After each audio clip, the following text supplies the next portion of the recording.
I've made a few different versions of the opening script for this episode, depending on when I was able to finish it and put it up online.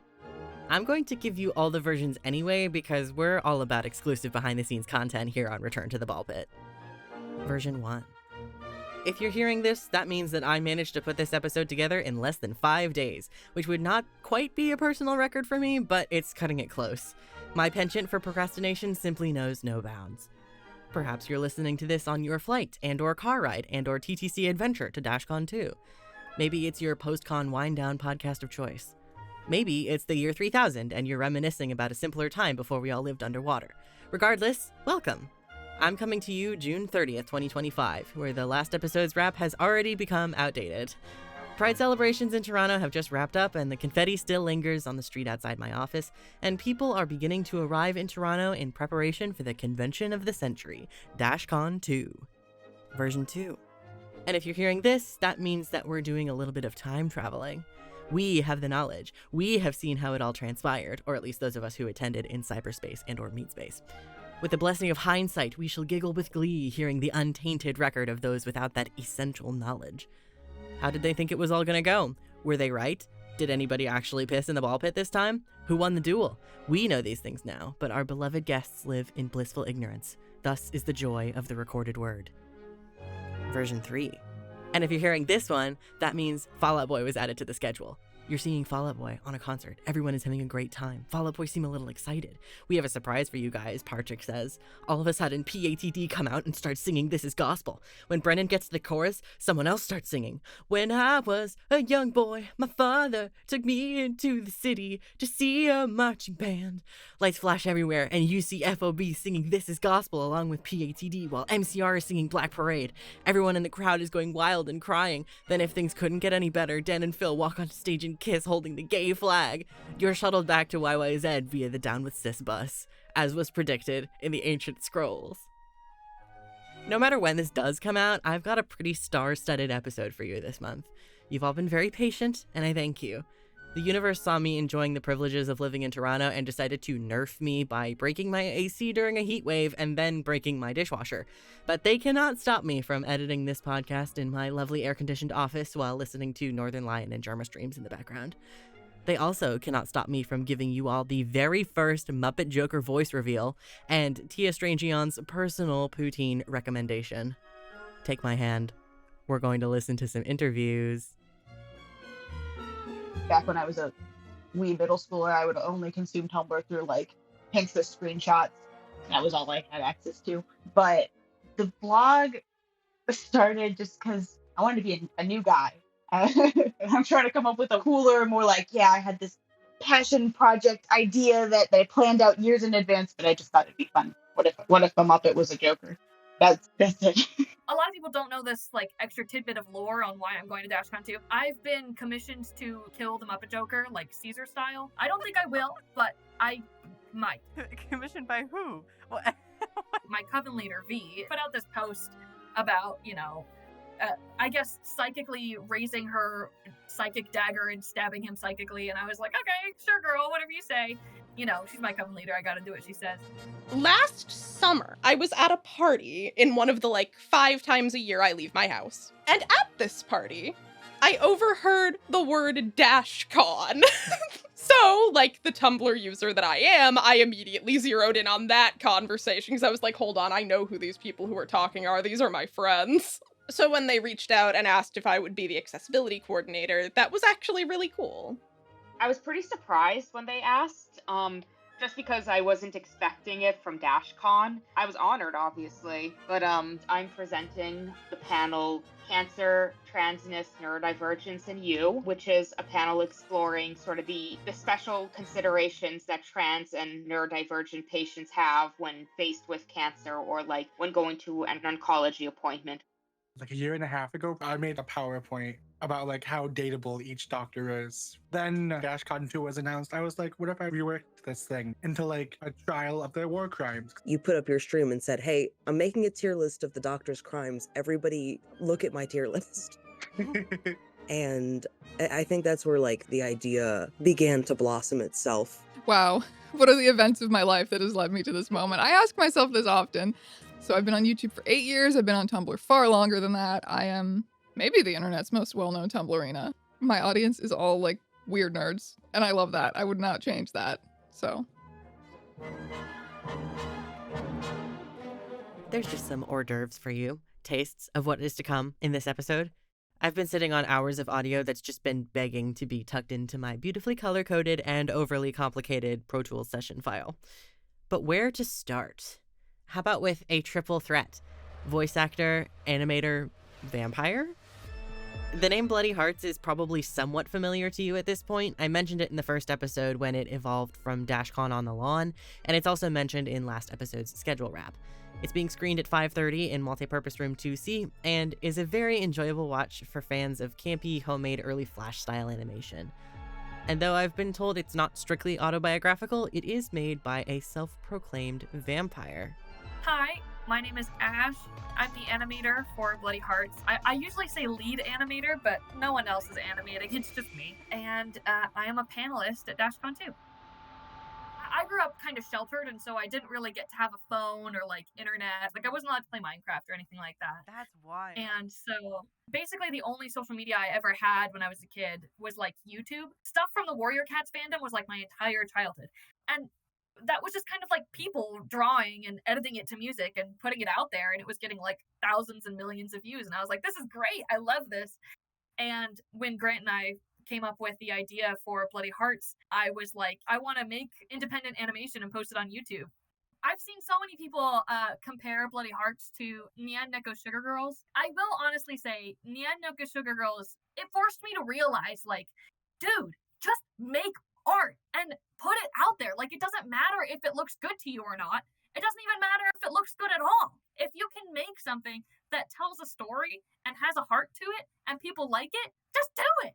So in the Dashcon Tour Bust server, I was like, oh, you know, I'm going because I animate for this series and we promote our stuff on Tumblr, and I think it would be funny to go to Dashcon and just kind of be like, I do this. But it turns out that a lot of people in the server were like, you should just play this at Dashcon too. Like, find a screen or a projector or something and just kind of like make it happen. The spirit of the original Dashcon, I feel like that was what it was just people who were really enthusiastic about a creative project just coming together and like making stuff happen.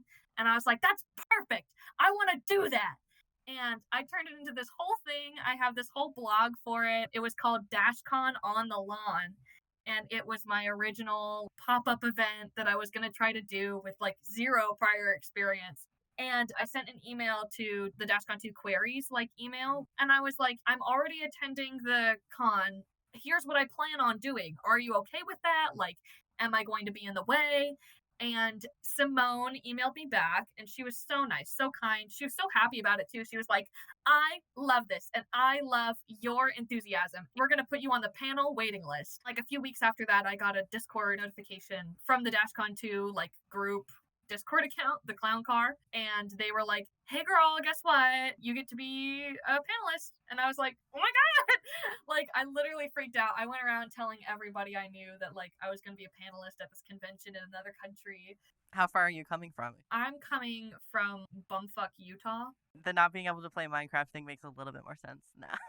Yes, it does. Yes, it does. I'm very comfortable in saying that I was raised Mormon. And like, even with all the restrictions that the LDS Church has, it's like, we all have the freedom of choice. God gave us that freedom of choice. You can choose whatever you want.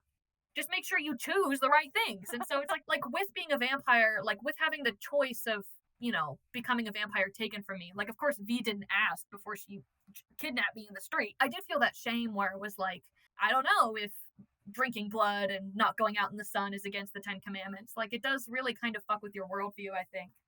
When I was 18, I moved out of the house to follow my partner who was going to college. It was a pretty far move, and I was really stressed about it. I was super depressed. I quit my job once I was there, and I would just kind of wander at night. And I got bit by a vampire while I was out there. So don't walk around at night alone in dark alleyways, or a vampire lady might snatch you and turn you into a spawn. My transformation is taking place still. V says that I'm taking a super long time to actually transform, but hopefully by the end of this year, I will be a full mature vampire. I'll have my fangs, I'll have my hair, I'll have everything. It'll be great. The only vampires that I've ever spoken to are my coven, so it's just V and it's just Grant and it's just the people who work on Bloody Hearts with me. And so I am really excited to get out to Toronto, into a big city, and hopefully meet not only other vampires but also, like, I guess just other people. When my transformation is complete, I'm going to get like an element. V is a psychic vampire, Grant is an earth vampire. Being a mature vampire comes with extremely bright colored hair. You can't cut it or like get rid of it. Like, it's always going to be that color. And so that's very stressful for me to think about, like, oh, people aren't going to like me because of my appearance. Nobody's going to want to hire me because of the way I look or the way I act or my restrictions or things that I have to deal with being who I am. Please let me work only at nighttime. Please don't make me go out in the sun or, I don't know, talk to people who have garlic breath. Bloody Hearts is supposed to be a coming of age story. All the characters, they have like this ambiguous age because we want it to feel like this can happen to you at any stage of your life. You can come into this new world and be like, holy shit, what does this mean? And so back when I was first coming to terms with being a spawn and understanding that one day I'm going to be a vampire and figuring out what kind of toll that was going to take on me, I was like, how do I like share this world with other people? The original spirit of Bloody Hearts is to be like, this is what it's like to be different and to figure out where you fit in the world and in society. And I wanted to tell like this coming of age, like Romeo and Juliet style story where there's forbidden love and tough societal expectations and figuring out what you're supposed to be, like, while mixing in stuff about our specific, world and realm of vampires. I think any art form is just a way for someone to reach out, grab someone by the neck, and be like, this is what it's like to stand in my shoes. That's what I want Bloody Hearts to be like, is to grab your attention and to make you understand. As of June 29th, 6 episodes of Bloody Hearts have been posted to YouTube, so you can watch them right now if you are ticketless. Ash has also been posting some vlogs in preparation for Dashcon and their own training montage for battle against the Croaker. I have advised Ash that con staff will not let them bring an actual knife into the venue, and they seemed a little bit relieved to hear that.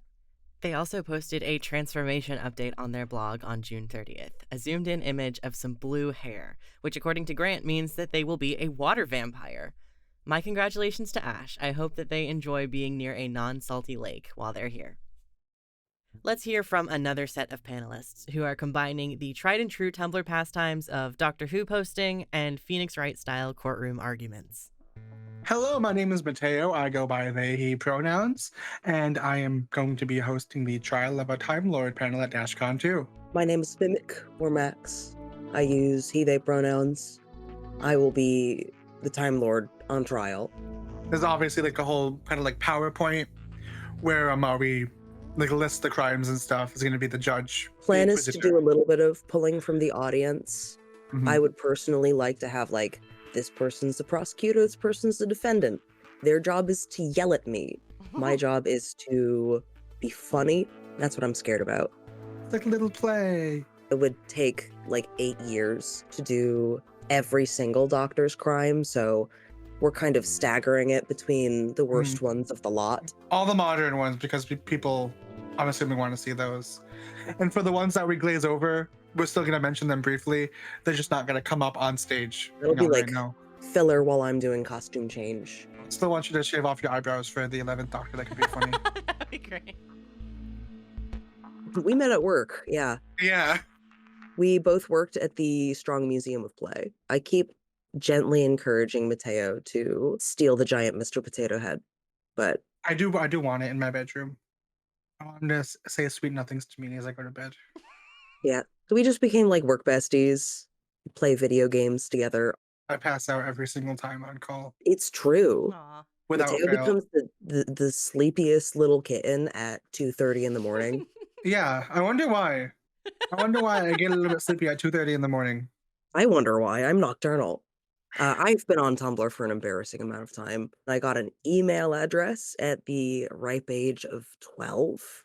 And what I did with that was make several social media accounts that would proceed to do nothing horrible to me and everything was normal and I'm fine. But it was primarily Doctor Who that got me into it. I was also into Sherlock. and I was waving at my cousins in the Supernatural fandom, and I have never watched Supernatural in my entire life, and I plan on keeping it that way. Let me tell you about my Tumblr journey. It's Please. embarrassing.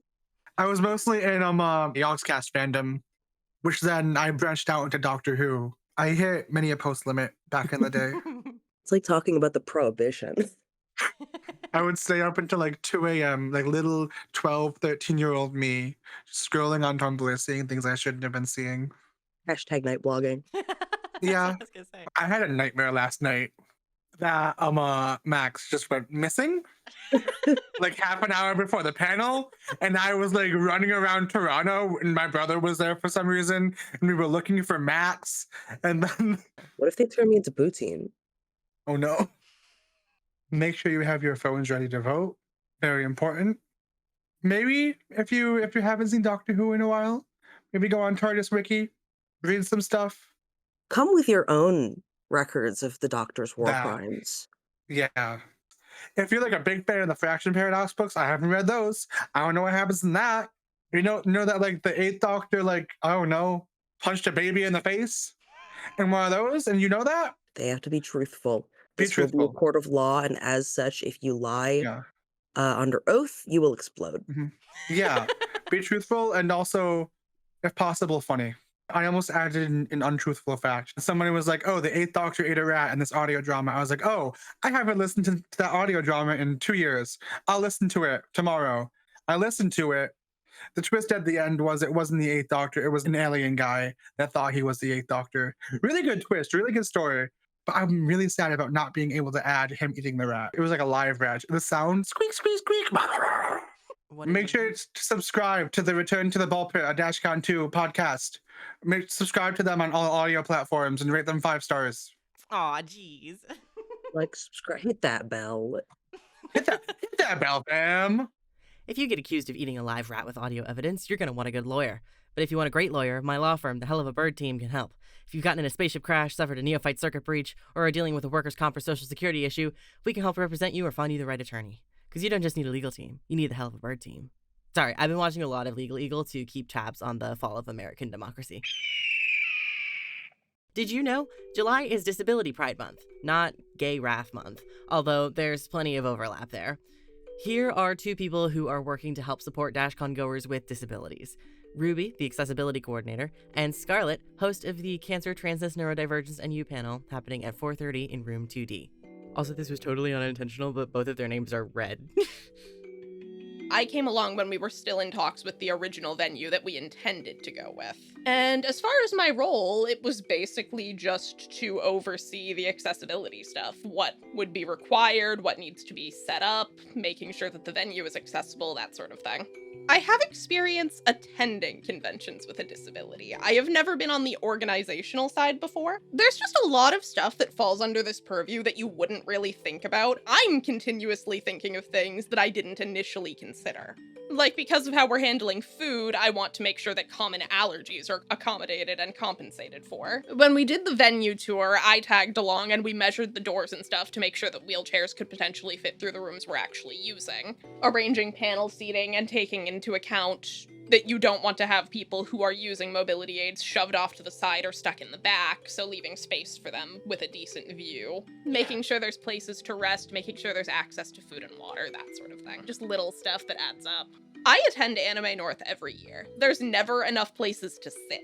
They do have, like, specialized seating, but there's not enough of it to go around. This is a much smaller convention, and I'm hopeful that it will be less of a problem, especially with panels and other events running all day. But I'm just kind of taking into account the fact that I used to be able to sit on the floor and stand up. I can't do that anymore. I need to have someone with me to pull me off the ground, or I will be stuck. When I'm not doing, like, convention stuff, I am an enthusiast of internet history. I like watching video essays or listening to them while I do a bunch of stuff. I really like crafting. I spend a lot of time in fandom in general. I write fan fiction, I run my silly little media analysis anime blog. I'm out here watching every season of Miraculous Ladybug completely out of order. Have you ever tried to explain to your parents' friends that you are working on Dashcon 2? Because I am cringe and free, but even I can't handle that one without taking a moment to breathe. Literally last week, my mom called me like, hey, what's that convention you're working on? And I had to be like, Dashcon 2. We did actually debate for a while whether we should call it Dashcon 2 or not, because it was just such a complete disaster in that it was planned to be so much bigger than it was. Practically, it was a pretty average fan convention with a lot of financial problems. And what it ended up being was a cautionary tale for the rest of us, I suppose. We are a small convention run by a small team. This is not going to be, like, fan expo levels. And thank God for that, quite frankly. Just keep your expectations realistic. And I'm not saying that because I think this is going to be disappointing. I'm saying that because I know that a lot of people have been hyping this up for a very long time. And just remembering that everybody is just a person, I think, is really important. You should treat them respectfully, but you shouldn't treat them like they're some kind of deity. The number one thing that we keep thinking about Dashcon is that we want to go to our own conventions so bad. Like, we are just Tumblr users. We're out here.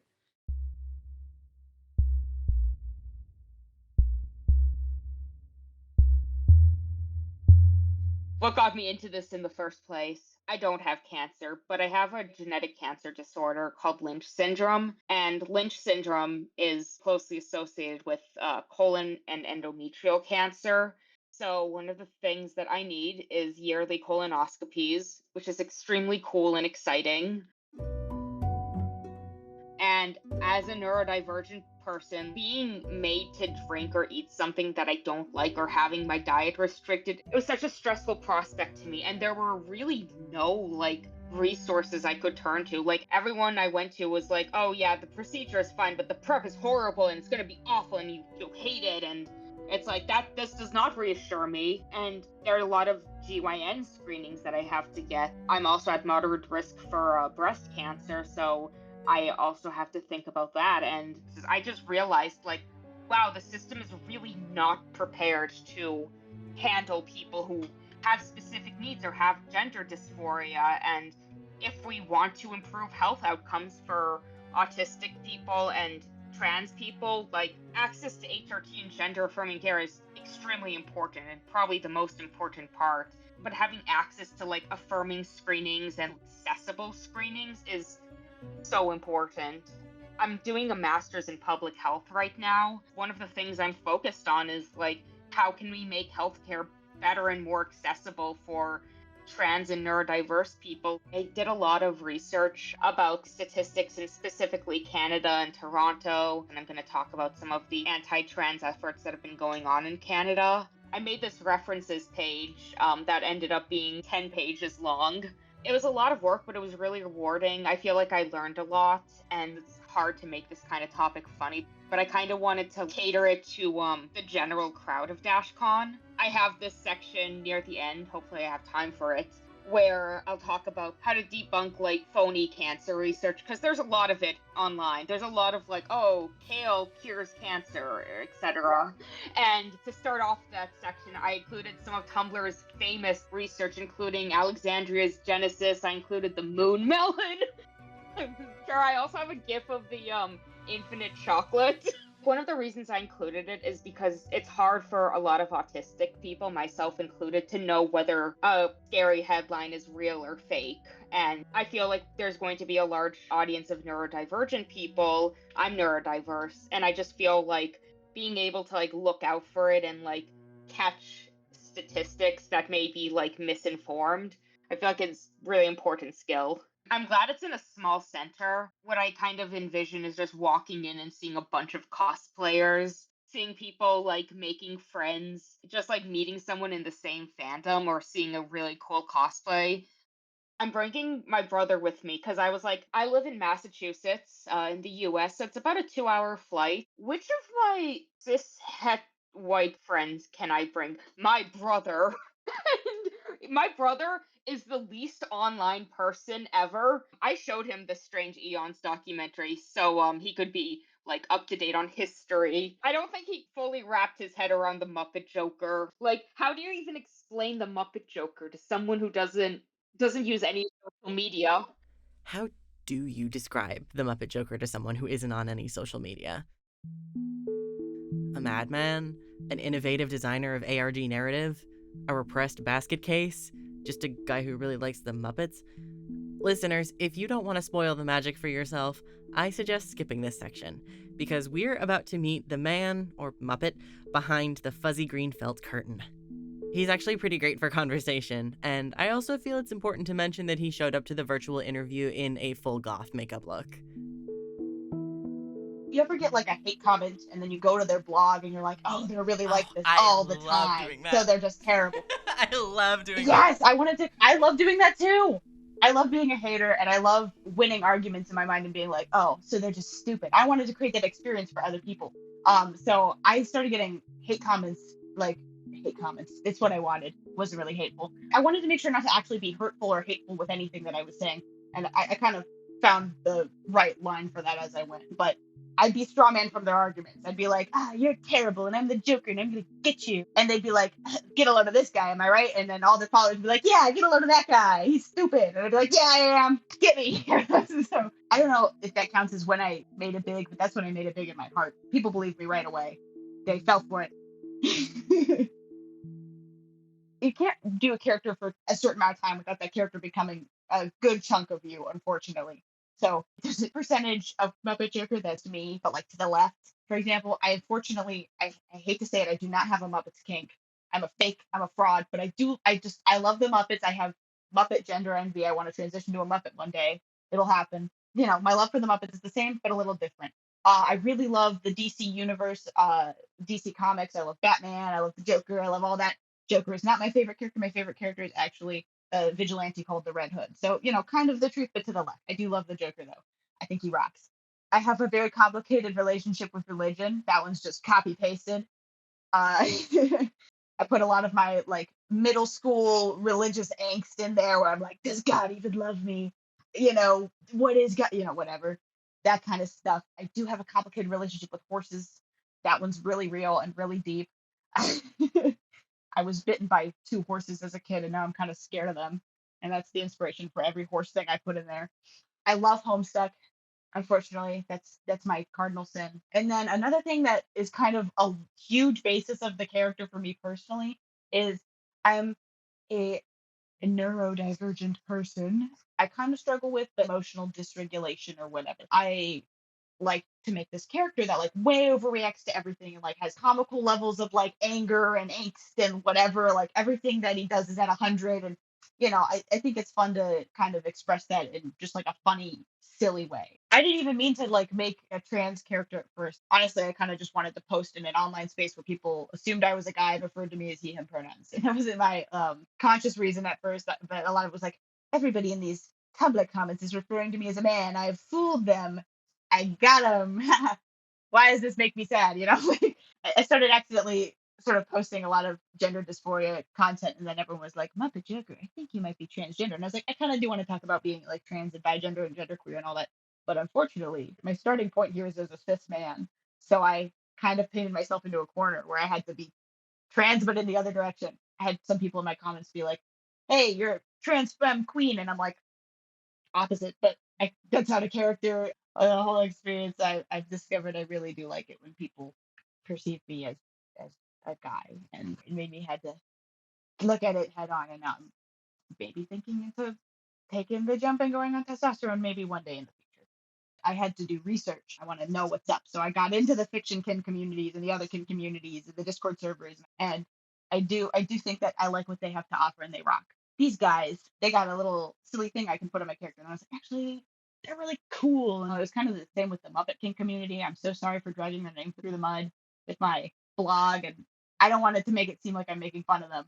Because you know what? I actually do love the Muppet Fuckers. They're really cool. I got added to a Discord server of the Muppet Fuckers, real genuine guys. And they were like, hey, we love your blog. Thanks for representing, guys. You make us feel better about being ourselves. Thank you for being a genuine Muppet Fucker. And I was like, I'm a fraud. I had to come out to them. I was like, I don't really fuck Muppets. I'm so sorry. Like, anybody could be doing a bit. We all could be doing a bit. dream guest on my podcast, fucking the Cybersmith and P-Jack. Like, Oh my god. I think Cybersmith might be for real. I don't know. I feel I'm gonna find him in the meat space and we'll discuss. He'll be my human pet. So Tumblr's used to the lies, Tumblr fake story. Reddit doesn't really have that as much, I feel like. So I went on Reddit because I needed to expand in my web of lies. And I had people be like, okay, so here's what we know about this person.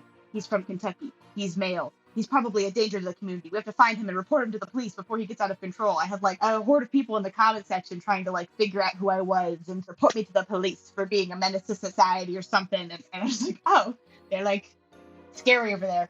Reddit people, you gotta give them a mystery to solve.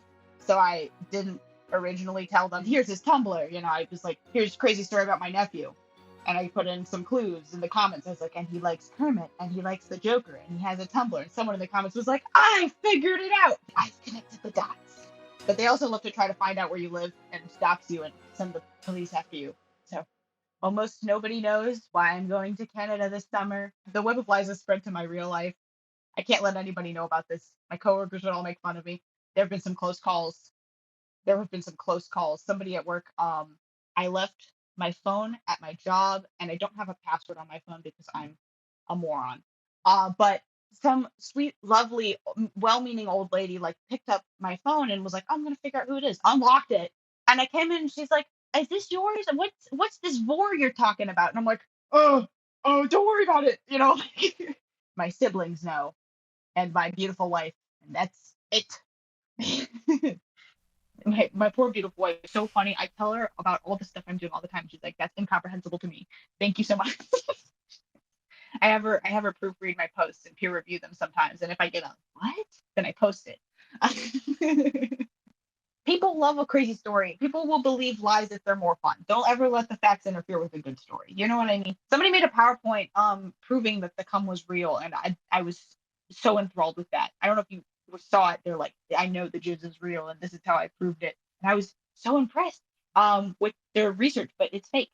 It's not real. It was powdered sugar, cornstarch, and water, and a couple of cat hairs to look like pubes, and that was it. Whenever I see anybody go like, I think you're this guy, I always comment, no one will ever believe you under their post, so that they're just alone going, I know the truth and nobody else knows the truth. So I did that, and then Strange Eons also commented under it, no one will ever believe you, which was nuts. And so people have just been running around with that. And then I think it was the same album or something that I kept referencing was the same one that Strange Eons is into or something. I kept accidentally confirming this theory. And the truth is I was just getting all that from my real life emo roommate that I was sourcing information from because I'm a fake emo. I think it's a silly little theory. I think that it's not true and you can't prove it.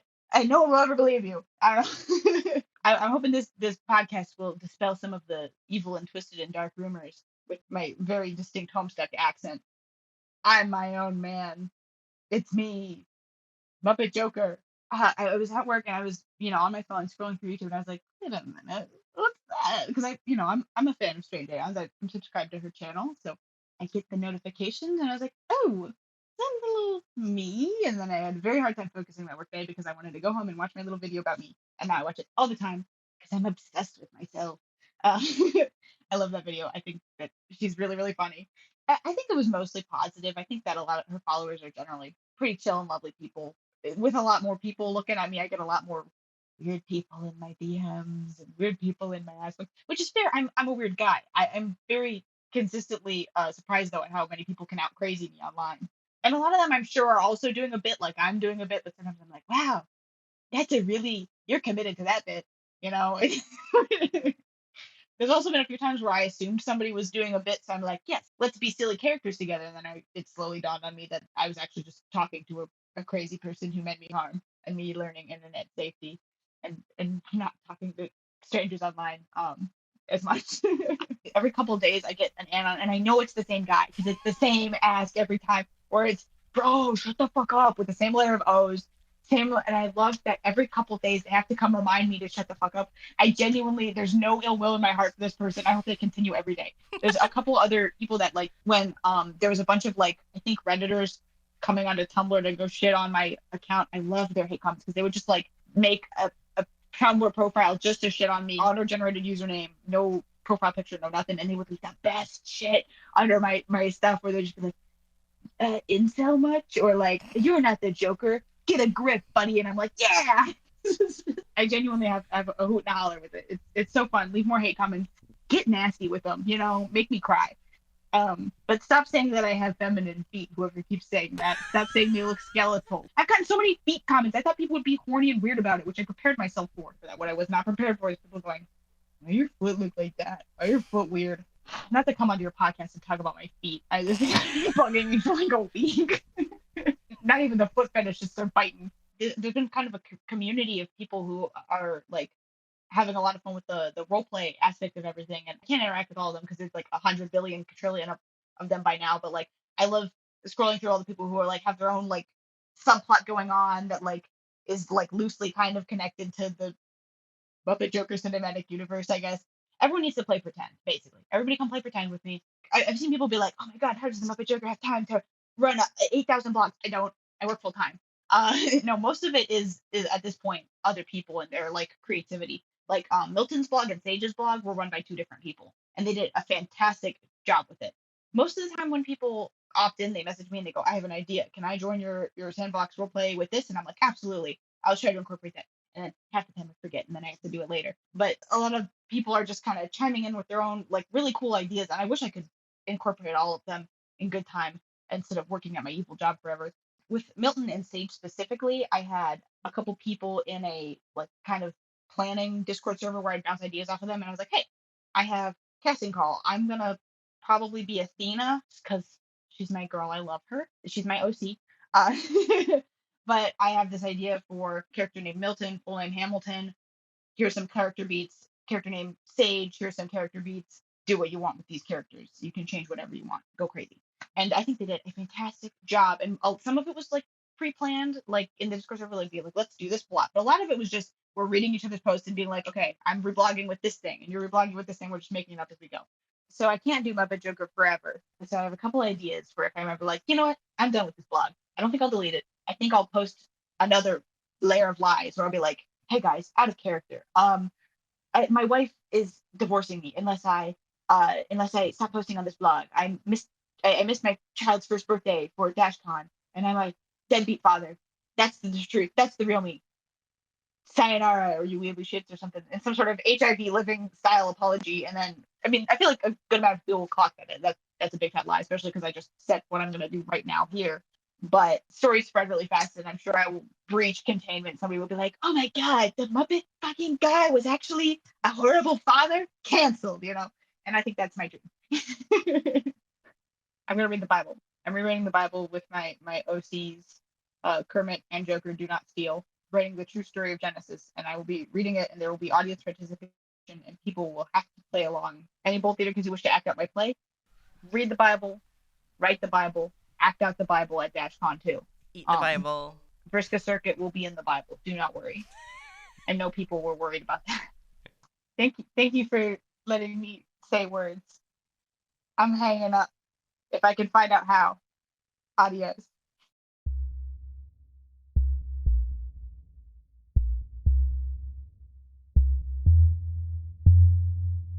Muppet Joker truthers, you can unplug your ears now. Listen, I told you I would show you clowns ungrease painted. The man behind the Muppet, to me, is evidence of the joy of collaborative posting-based fiction. If you find yourself so inspired to start your own Strawman From My Arguments blog, or a Me But Worse blog, I encourage it. I might have a catharsis blog floating around somewhere, but I'll never tell. Finally, to round out this episode, I got to fulfill a dream of mine, bringing Strange into the Alan Slate Radio Institute to chat about her YouTube career, her experiences with Dashcon, and a bunch of other random shit. Well, my name is Teya. I run the Strange Eons YouTube channel. When someone just yells at me on the subway, like, oh my god, are you strange? I'm like, yes! I love it when they phrase it specifically like that. My channel really became what it is now, I think, during the pandemic, because I graduated university in 2020, and that was when it kind of became my job, and I started doing the more research-heavy, longer kind of videos that I do now.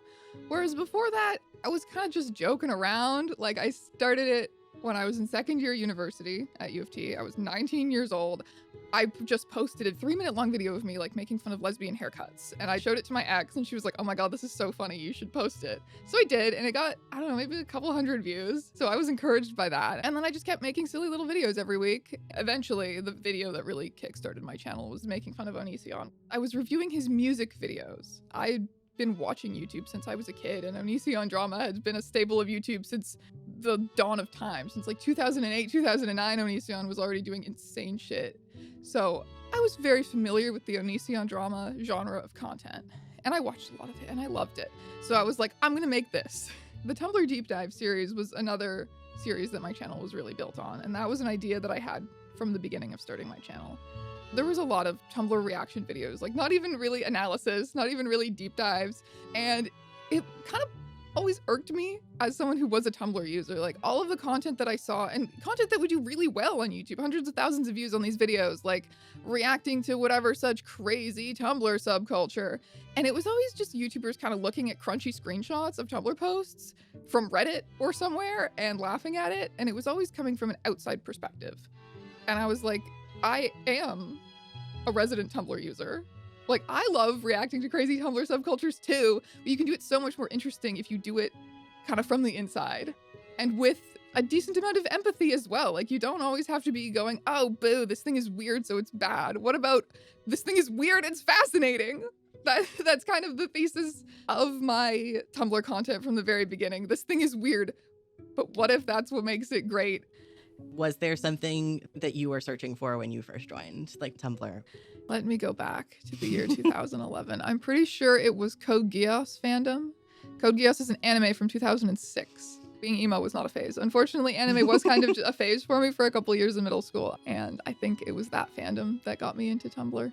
Anyway, so the Tumblr Deep Dive series was very much a reaction to the kind of Tumblr content that existed on YouTube at the time. And it wasn't even particularly sophisticated at the beginning. I would literally just turn the camera on and go on Tumblr and scroll through the tags and look at stuff and usually gain a better understanding of whatever I was looking at. Like Dark Academia or the different cores, Goblin Core, Scene Core. Again, not very sophisticated compared to the kind of analysis and research that I do now. But at the time, it was something really different than had been done on YouTube. It's funny how often friends will like send me Instagram posts and it's just screenshots of Tumblr posts. And like people still do dramatic readings of Tumblr posts on TikTok, and like there's whole subreddits dedicated to Tumblr still. People still like Tumblr content. Come to our fun website. Stop consuming it through other places. Come to our fun website. I think a lot of people find it difficult to get started with Tumblr. Like, how do you find people to follow? And it is hard sometimes. It can take a while, I think, to build up a good dashboard, but it's worth it. The algorithm is not holding your hand very much. No. I like that. I like that. I can't stand scrolling on Instagram. Like, I basically use it to like post pictures of my cats sometimes and to keep in contact with friends who use it. Like I'll start scrolling on it sometimes and I'm like, I want to see posts from people I follow. Like, what is all this? Yeah. I don't want any of this. I just want to go back to Tumblr. I went back to school. I studied documentary film at Seneca it was only like a year-long program, but I was right in the middle of that program. So I was working on my first short film as well. And I had been trying to scale back the YouTube content while I was in school and while I was working on more film stuff. Of course, I was like, well, the 1-year anniversary of Dashcon is coming up. I can't post this video any other time, so I have to dive into this absolutely massive YouTube video at the same time. So, to be honest, kind of a blur. So it took me maybe a total of 5 weeks. I started with mostly text-based interviews. Originally, I'd considered the idea of doing some video, some audio, some text-based, but the vast majority of attendees preferred just to do text-based interviews. I think I ended up talking to like 50 to 70 people, and there was only one that I fully cut. I don't know, some of their claims seemed a bit dubious. I couldn't verify that they were an actual attendee, and their claims seemed to contradict a lot of the other stuff that was said. The very first thing I did was try and do a deep dive into the primary sources, basically, the primary Tumblr posts. Just trying to go back and find posts from people who were excited to go to Dashcon or people who were promoting their vendor stalls at Dashcon. Go beyond the kind of, oh my god, someone pissed in the ball pit type posts. But once you get going, you really get going, because a lot of these people were reblogging each other's posts, and one person would post, oh my god, I'm so excited to go to Dashcon, oh my god, I'm on this panel, and then 5 more people would be like, I'm also on this panel, or I'm also excited to go. So once you start, it's very easy to start building out a network of people who are connected to this event. So I compiled a huge document of confirmed Dashcon attendees. Then I started DMing those people and asking, basically, would you like to tell me how your Dashcon experience was? And as I talked to more people, I started to refine the questioning a little bit more, down to like, how did your experience contrast with the popular perception of Dashcon? Or how did it line up with the popular perception of Dashcon? You know, what did people get right and what did people get wrong about it? What are some of your most memorable moments? I would basically copy and paste all of their messages into this massive fucking Google Doc and then kind of organize everything chronologically. Like, everyone would start with, this is what I was doing in preparation for the convention, these are the cosplays I was planning, and then this is what happened when I arrived, and this is when I started to get a weird vibe, and then this is what happened in the ballroom on that night. So I just kind of organized everything chronologically, deleted the stuff that was repetitive or uninteresting, and I ended up with this like 30-something page Google Doc of just a chronological account of all of these different voices speaking about what happened. And honestly, some people hated that video because it was really stylistically different from what I had done before. But I wanted to just make something that was a complete rebellion against the way Dashcon had been portrayed before, and just be like, this video is long. Maybe there are parts of it that even get a little slow, but this is the stone cold account of what happened from as many people as I could find. So there's a lot of people that I've built a connection with as I'm making videos with them or about them. And then I think that turns out to be a bit of a 15 minutes of fame for them. It's like really exciting, and then it kind of goes away for them. Whereas for me, it's just, this is never ending. This is my fucking life, and I move on to the next video. I've also noticed my audience is very kind to me most of the time, but sometimes when I platform other people, my audience is not as nice to them or as judgmental, and I'm like, whoa, whoa, whoa. But that is the horrors of being perceived on the internet. And there's one fan encounter that like vividly stands out in my mind. They were a teenager, but this person screamed at me in the middle of a grocery store. And my first thought was that like a friend who I had a bad falling out with in high school had come back to kill me finally. And it just turned out to be a really excited teenager, and that was okay, but it scared me. So don't scream at me. That's like the only line, really. If you want to give me weird little gifts or say hi or anything like that, that's totally fine. I think it's just going to be everyone trying to talk to me at the convention. If I am overwhelmed and tired, or if I say something weird, just, it's okay. It's not because I don't like you. I do expect to be like really tired and socially overwhelmed. That I will chug Monster Energy that day, and I will try my best. This thing is like 3 times the size of my high school. So just imagining that in my mind, I'm like, oh my God. I'm planning to get there pretty early, and I'll probably be there with a camera when they open the doors and the Tumblr users flood in. My partner will be there. I'd like to go to some panels. I want to go to Lachlan O'Neill's raccoon panel. I want to go to the ballroom dancing one and the Royal Ball. Like, I do also want to have fun as a Tumblr user who is there, even though I know I'm going to be socializing pretty much constantly. The organizers told me there's going to be a lemonade stand that says Ballpit piss. I want to go to that. They are building a giant horse Plinko. I want to play that. Giant horse Plinko. I know a lot of people associate the Muppet Joker with me, or like hear those posts in my voice. I am hoping that they take to the real Muppet Joker with just as much enthusiasm. I'm really excited to meet the actual person behind this stuff. The lore kind of just keeps growing. I eat onions now. I eat onions to grow my power. I take big juicy bites of onions, and it freaks him out. And we'll see. Am I going to throw onions at him in the ball pit? Not hard onions. Just like some spring onions or something. I don't know. Will he turn me into a Muppet? We'll see. It's mostly just improv.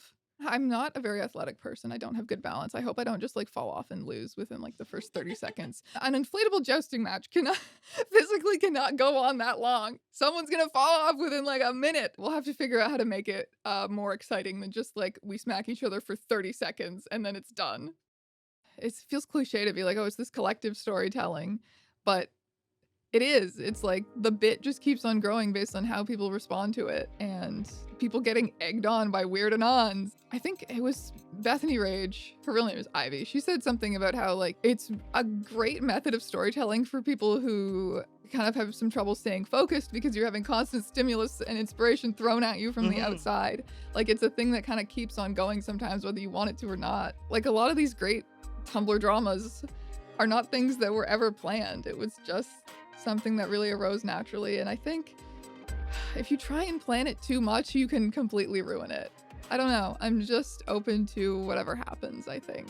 I love how this community is so willing to just be like, yeah, let's make something together. Let's do something weird. Let's keep the joke rolling. I love how this thing has spiraled, and I feel like as it spirals, more and more people get picked up by the rolling ball, and I've enjoyed meeting everyone so much. The idea that someone would do a Dashcon 2 Toronto edition is like my absolute dream, and the organizers have been amazing, and I've been in contact with them pretty constantly as this thing develops, and they thank me so much for promoting things and for lending my voice to what they're doing, but I'm like, I almost can't accept that. I'm like, no, thank you for doing this. I went on a little road trip with them to buy the Ballpit on Facebook Marketplace.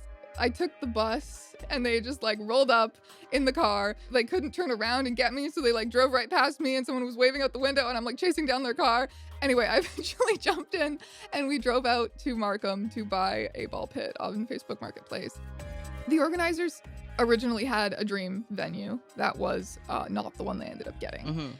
And it fell through because of the reputation of the first Dashcon. You know, it's following in the tradition of the original Dashcon in that the venue is not really in the city, it's kind of more on the outskirts or in a suburb. But the venue they had originally wanted was right downtown Toronto, and I think the vibe would have been really cool to have it there. And I'm hoping in future years that'll be the case. If they can prove with this year that it was successful and not a infamous scam of the century, I think Toronto can be the home of Dashcon. If you come to Toronto, the Sneaky D's nachos are pretty good. The vibes there also, it's like a staple of Tumblr alt culture. The vibes are good, the atmosphere. You can like break out your Sharpie and start writing all over the tables, and like it's just part of going there. It's fun. Emo night was happening while my mom was here helping me move into my dorm, and so I took her to emo night with me. And that's so funny. She got hit on by so many dudes. Oh my god. And she was like, this never happens. I was like, emo night is apparently where it's at if you're a MILF. Okay. Yeah, That's so funny. Oh, also, if you wish to sample the primordial slime that is poutine, the Grenadier restaurant in High Park has the best in the city, I think. The official food of the Strange Eons YouTube channel. It is. I filmed my training montage in High Park. Love High Park. As a sign off, I suppose, I don't know, have fun at Dashcon, I guess. Hell yeah, you too. We're going to have fun at Dashcon. It's going to be lit. I will be there. You will be there. Everyone will be square. Exactly. This will not be the last that you hear of Teya. I'm going to be talking with her again a few days after Dashcon for a little reflection, provided that she isn't transformed into some sort of Muppet homunculus during the duel.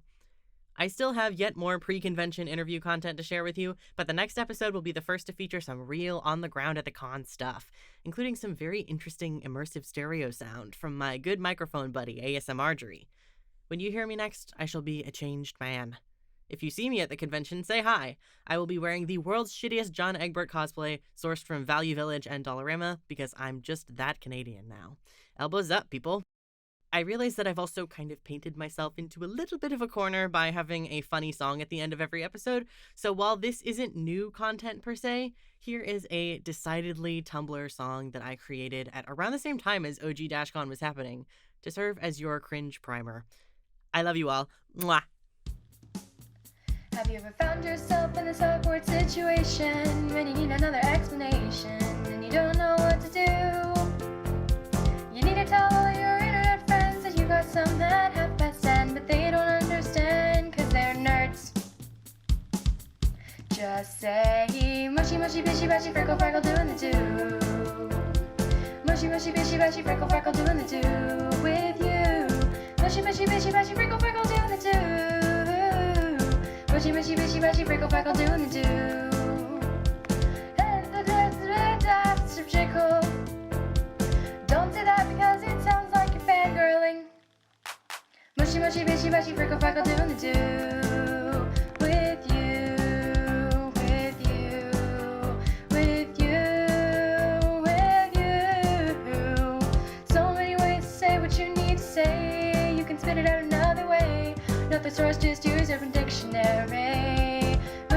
mushy, mushy, freckle, freckle, doing the do. Mushy, mushy, mushy, mushy, freckle, freckle, doing the do with you. Mushy, mushy, mushy, mushy, freckle, freckle, doing the do. Mushy, mushy, mushy, mushy, freckle, freckle, doing the do. If you tell your internet friends, it's their show to understand. But you don't have to mention that you frick, frack with your hand. Mushy, mushy, mushy, mushy, freckle, freckle, doing